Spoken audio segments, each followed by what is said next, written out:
Anton Pecha měl původně zápasit s Šimonem Holubkem. Toho ale skolili zdravotní problémy a na poslední chvíli přijal výzvu a zachránil zápas Tomáš Michalec. Zápasník žilinského Wolf Pride Gymu, který má na svém kontě skoro 10 zápasů, 5 vítězství. Anton má momentálně 2 zápasy v MMA, takže se podíváme, jak bude pokračovat jeho kariéra. No a na zachráněný zápas se můžeme těšit právě teď. Tak poďme na to, poďme sa pozrieť na tretí zápas dnešného večera. Ten je vypísaný vo váhovej kategórii do 93 kg. Uvidíme 3 kola po 3 minúty podľa amatérských pravidel MMA. Poďme si predstaviť modrý roh. V modrom rohu už je pripravený reprezentant Fight Club Kenkyo Poprad pod trénerom Jánom Kiršbaumom. Aktuálna bilancia 1 výhra a 1 porážka. 17 rokov, 182 cm a 86,9 kg na váhe. Dámy a páni, za Poprad a modrý roh Anton Kuba Pecha!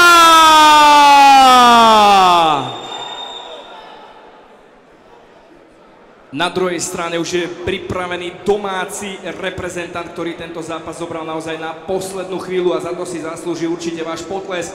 Reprezentuje Wolf Pride Gym Žilina, je pod trénerom Tomášom Melišom. Aktuálna bilancia 5 víťazstiev, 3 prehry a 1 remíza.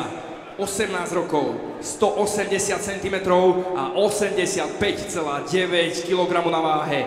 Majster Slovenskej republiky pod organizáciou SOMA v roku 2022 za Žilinu a červený roh Tomáš Jimbo Michalec!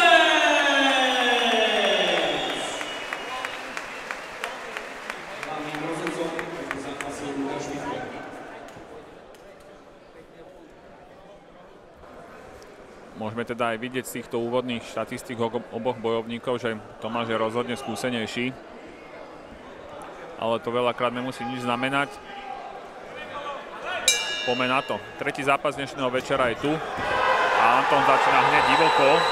A presne ako som na začiatku hovoril, Tomáš je skôr postojár, ale pod Tomášom Melišom urobil super progres a vidíme, že išiel hneď po tej zemi. Anton tam síce chytil gilotínu, ale nevidím z tohto uhlu, že či to má úplne dobre chytené, aj keď teraz má veľa síly, samozrejme vidíme to aj na hlave Tomáša, že je červená, takže je tam určite nejaký tlak. A Tomáš sa snaží z toho dostať, samozrejme je to nepríjemná situácia, možno by mohol viac tou rukou pracovať na tvári Antona, ale už sa z toho dostal veľmi pekne, veľmi skúseno by som povedal. Takže jak som spomínal, je tam vidno ten progres naozaj pod Tomášom Melišom a dostal sa z nevýhodnej pozície zrazu do tej výhodnej, takže uvidíme, čo z toho bude vedieť vyťažiť. Tak treba hlavne povedať, že naozaj na poslednú chvíľku prijal tento zápas Jimbo a ešte včera nevedel, že bude mať zápas, dnes musí nastúpiť doma pred publikum, ktorému teda vôbec nedáva pocítiť, že by bol doma. Nemám vôbec pocit, že sme v Žiline, skôr, že sme v Poprade a Anton je ten domáci bojovník, ale myslím si, že pre Tomáša to až taký problém nie. Vidíme, že sa dostal z tej nevýhodnej pozície a už môže z toho side on pracovať. Tu už máme aj údery na hlavu.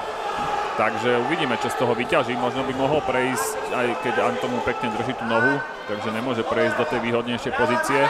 Ale toto mu zatiaľ stačí kontrolovať, dáva tam tie údery, sme v polovici kola. A teraz pôjdeme do postoja pravdepodobne. Pekne. A to je to, čo prakticky dostal nakazané Kuba zo svojho rohu, že pôjdeme striking. Ale vidíme, že mu tam akože ubudol kyslík. Tak Anton hlavne má 2 zápasy. V tej obrane na zemi. Anton hlavne má 2 zápasy v MMA, takže je vidno, že ide tam do toho divoko, že nie je až taký skúsený, aby si to vedel postražiť, čo aj vidíme v tejto prestrelke, ale Tomáš tam pekne pracuje. Možno by nemal zostávať na mieste. Naozaj tam plýtval energiou úplne zbytočne. Mali by tam prísť pokyny z jeho rohu, že treba sa šetriť. Je vidno, že toto mu viac vyhovuje, že tu je viac nebezpečný. A tu by to mal minimálne do konca tohto kola ukontrolovať a dávať tam nejaké údery a nazbierať body, lebo je vidno, že Anton v tom postoji je divoký. Áno, je to divočák a teraz môžeme vidieť aj na tom, ako trčí chránič z jeho úst, pretože potrebuje čo najviac kyslíku dostať do seba, nevládze. Uvidíme, či zatuhne cez prestávku a ako sa postaví do druhého kola, pretože minul akože hafo energie a úplne zbytočne tam to plávalo vzduchom.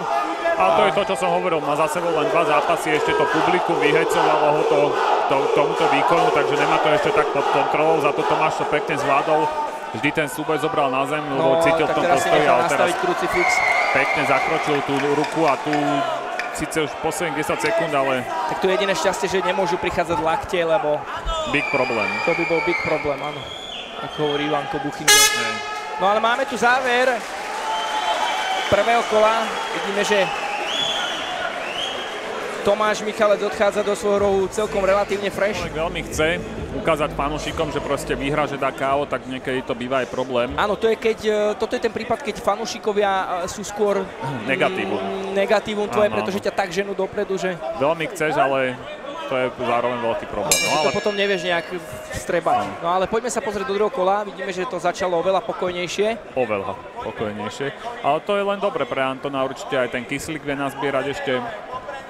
A krásny capak tam prešiel od neho. Počkal si na to otvorenie zo stranu Michalca. No, v tom postoji je naozaj nebezpečný tým, že má ten... a Tomáš krásne trafil tú zadnú. Naozaj veľmi pekne trafil. A tu sa bude snažiť o nejaký ground and pound. Dostať supera pod seba, tam ho dobiť.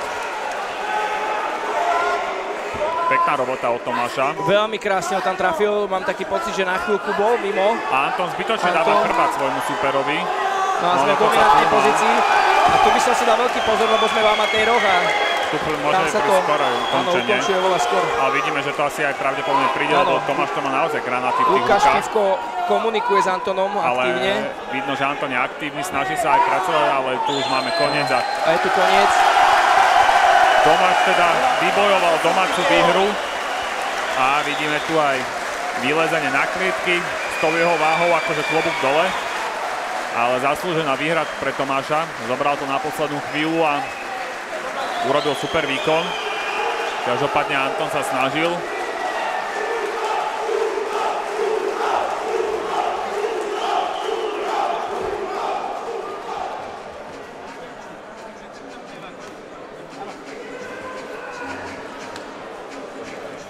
Uvidíme ešte spomalené zábery, čo predchádzalo výhre Tomáša.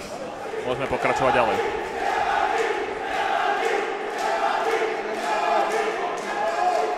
Takže priatelé, máme za sebou aj tento zápas, ktorý sa nám skončil v 58. sekunde druhého kola. No a víťazom na TKO Ground and Pound sa stáva červený Tomáš Jimbo